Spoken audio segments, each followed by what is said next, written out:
আপনি অসুস্থ হলে প্রথম প্রশ্নটা কি? রোগটা কতটা গুরুতর? না, প্রথম প্রশ্নটা হয় কত টাকা আছে। এই এক প্রশ্নেই ঠিক হয়ে যায় আপনি বাঁচবেন নাকি অপেক্ষা করতে করতে ভেঙে পড়বেন।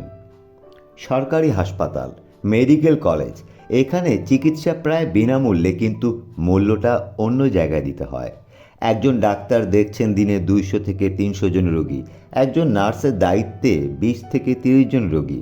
বেডের অভাবে একই বেডে 2 জন। সিরিঞ্জ নেই, ওষুধ নেই, সময় নেই। ডাক্তার অদক্ষ না, সমস্যা ব্যবস্থায়। সময় না পেয়ে, পরীক্ষা দেরি হয়ে, রিপোর্ট আসতে আসতে রোগী অনেক সময় আর রোগী থাকে না, হয়ে যায় একটি পরিসংখ্যান।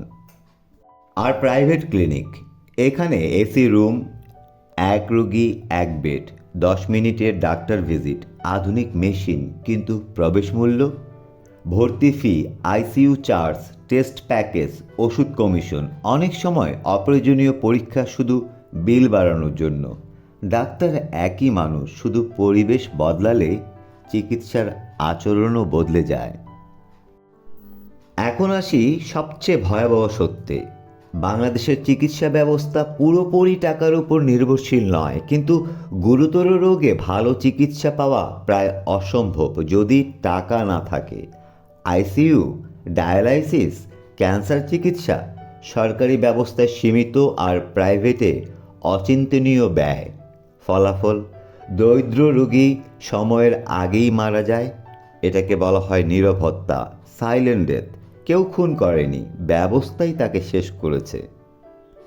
চরম বৈষম্যের উদাহরণ, একই রোগ, দুই রোগী। একজন প্রাইভেটে, সময়ে অপারেশন, সময় মতো আইসিইউ, আরেকজন সরকারি হাসপাতালে, বেডের অপেক্ষায়, রিপোর্টের অপেক্ষায়। ফলাফল, একজন বেঁচে যায়, আরেকজন দুর্ভাগ্য বলা হয়। এটা দুর্ভাগ্য নয়, এটা কাঠামোগত বৈষম্য। শেষ কথা, চিকিৎসা দান নয়, চিকিৎসা ব্যবসাও নয়, চিকিৎসা মানবাধিকার। প্রশ্ন তোলা বন্ধ করলে নীরব হত্যার সংখ্যা বাড়বে। আজ সচেতন হই, প্রশ্ন করি, কারণ টাকার জোরে নয়, মানুষের জীবনের মূল্যে চিকিৎসা ব্যবস্থা দাঁড়ানো উচিত।